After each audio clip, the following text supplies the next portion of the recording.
Good morning. I hope everybody's doing well.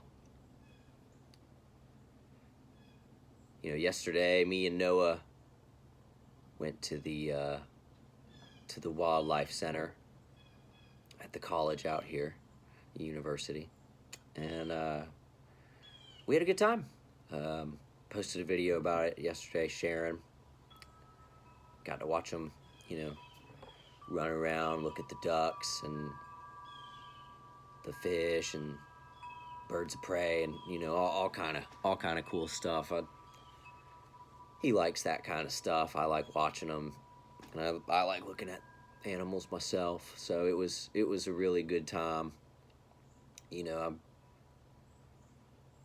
think God was telling me to share some good times, because I have so many. I do, and it's important to also realize that the subject matter I'm getting into is pretty heavy, but God is taking me through that, past that, and so I wanted to share that, and I hope you guys enjoyed that. But today we're going to be going in, so I'm going to do a little bit of breathing and then we'll start.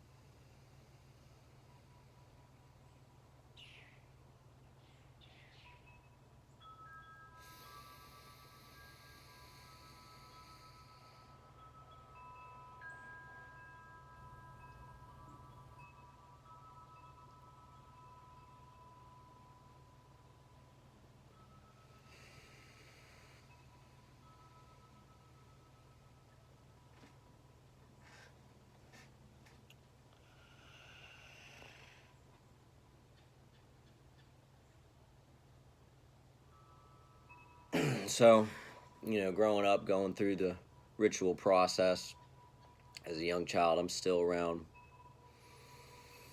I'd say probably around 4 years old at this time. A lot of kind of different odd things happen. You'll have moments where, kind of like days, it's like you miss days, like you start and you remember like the end, but the middle, you can't really remember. And sometimes I'd find different odd things in my bedroom, clothes. Found like a little sailor boy outfit. It was kind of like the kind that Donald Duck wears in the old Mickey Mouse cartoon. It was real dirty. I remember I got in trouble for finding that.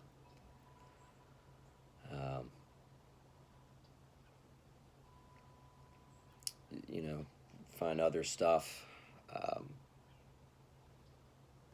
things that like you wear, guys wear in sports, contact sports, to protect them. But I wasn't playing contact sports. And my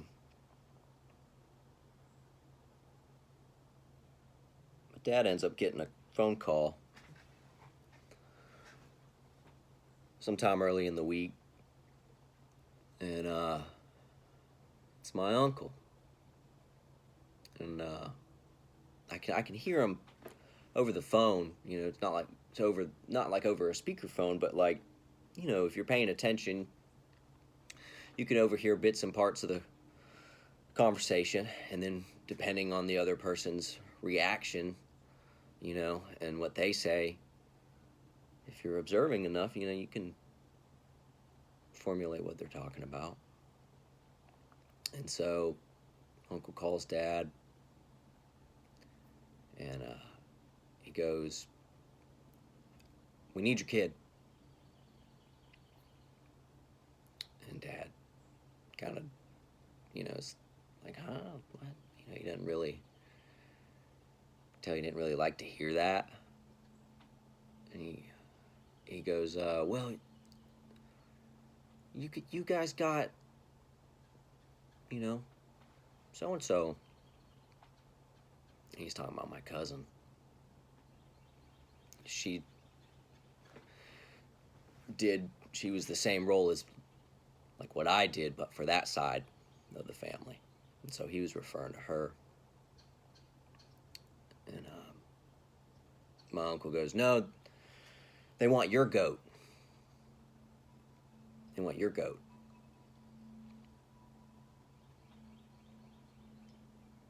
And, Dad's kind of like, "Well, I could tell he's not really liking hearing that, and he doesn't want to say yes. He doesn't want to agree to it." And as I'm watching this, I kind of think to myself, I'm almost kind of, like, yeah, my dad's going to stand up for me. I was thinking he was going to stand up for me, and say no. And I'm watching, and he eventually agrees. These groups, there's very much a hierarchy, and you have to listen.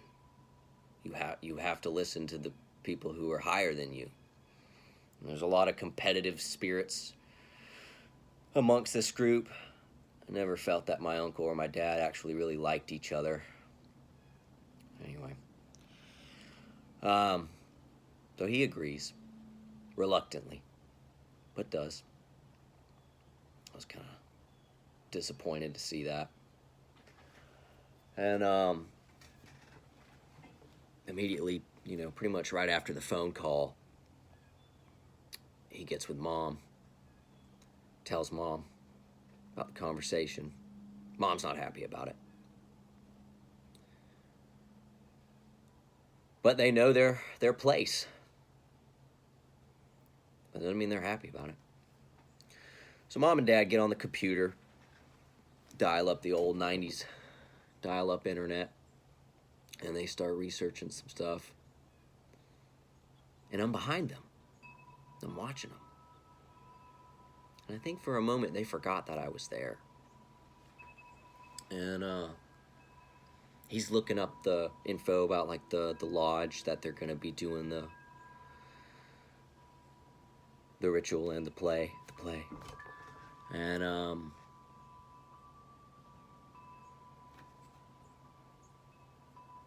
he looks up like a roster. They take pictures of like masters and the higher level guys, and they'll have them on their websites and stuff. And so he finds one, and it's got pictures of the masters of the time at that lodge. And sure enough, one of the pictures is a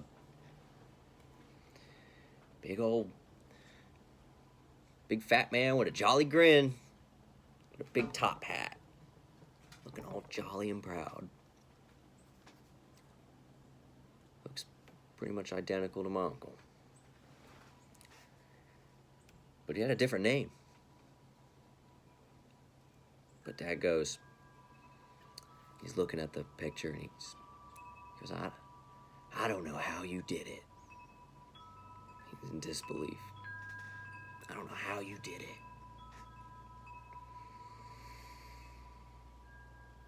And he keeps looking up more stuff. He starts looking up the name, finding family, people that name's associated with. And sure enough, that name is associated with some leadership amongst the lodges in that area.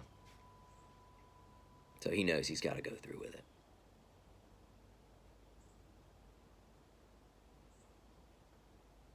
We'll fast forward to ritual night. That happened earlier in the week. On this one, I remember a good bit more than some of the other ones. is the same ritual that I went through the first time, Cagliostro. They liked using that guy. He liked using his right. And we get to the lodge. This one's in Spokane, and it's located next door to a bicycle shop that's got a big yellow, like, banner roof, and then the doors got like a blue, big, I thought it was like a big blue door, but and we go in, and it's kind of like children's church, you know. Remember children's church where, you know, the kids go off and, you know, have activities and play and stuff like that while the adults, you know, do their thing. And it's kind of similar to that. You know, there was other kids there. There was adults there. And there was some greeting time where people are hanging out and talking. And then the kids go with some of the ladies. My aunt's there, my uncle. And they, you know, the kids go off with the ladies and kind of, you know, do activities and you know, coloring and, you know, playing and that kind of thing, while I guess the men are, you know, hanging out. And as the day progresses, or, you know, goes into the evening time, eventually they get the kids to change clothes, and they put us in robes, take us into the kitchen. And this is like it reminds me of like a commercial style kitchen, you know. There's a big commercial sink, you know, stoves, big stainless steel island in the middle. And they tell us kids, they go, well, it's time for the magic juice. The magic juice. And they give all of us a cup. And you're supposed to drink it. But my little rebellious self, I didn't want the juice. I didn't like the way it made me feel, and I didn't like the taste of it. So I poured mine out in the sink. Not only did I pour mine out, I convinced a couple of the little girls to pour theirs out too. I told them, don't drink the juice. I said, when you drink the juice, they change. I think it scared them.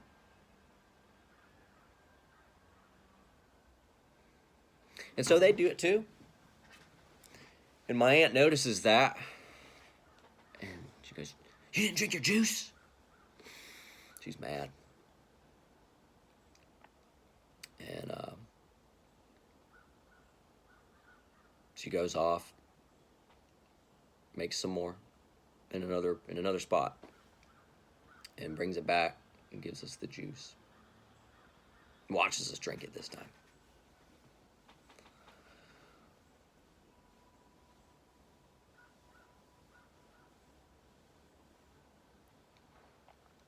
And we go forward, you know, continuing to the ritual, to the play. And on this one, I remember going up the aisle of like the sanctuary. And at the front of the aisle, there's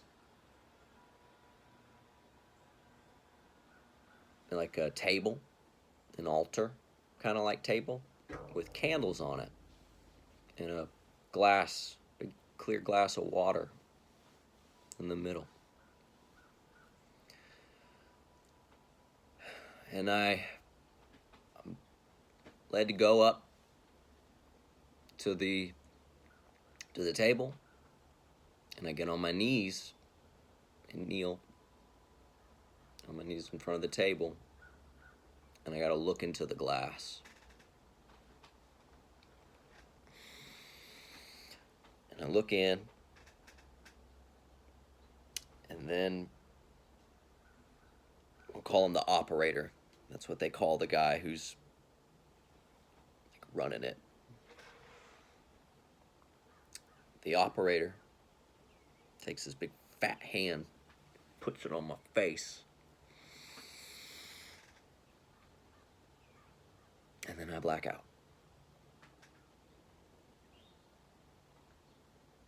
And I wake up at home, feeling tired and groggy.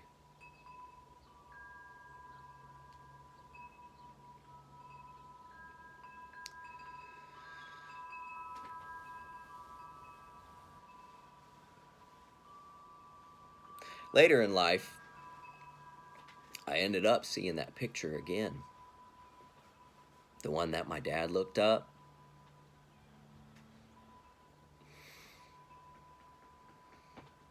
In my adolescent years, I spent a little bit of time at my uncle's house for a few weeks in between a move. My family moved a lot, and in between one of those moves, I stayed with my uncle's for, I don't know exactly how many weeks, 3 or 4 weeks, something like that.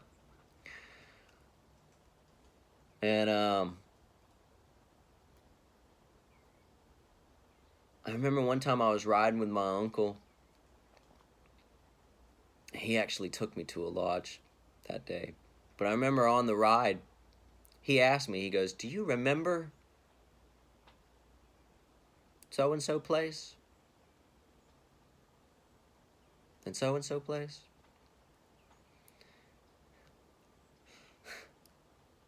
And I said, yeah, I do. He was like, "No, you don't."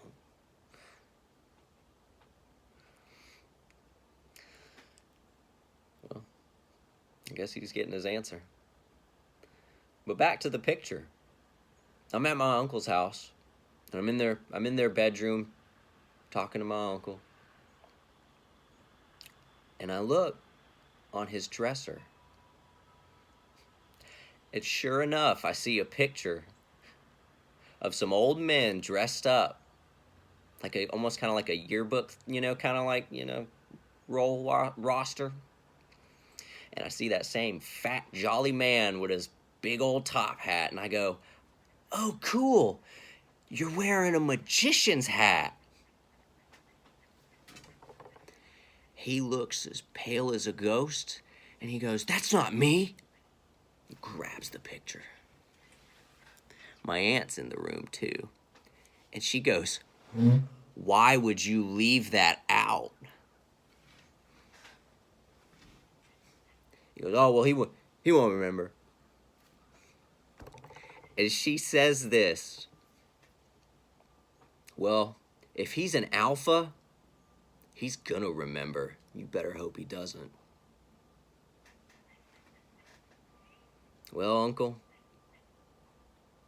I guess you got your answer. Bye, y'all.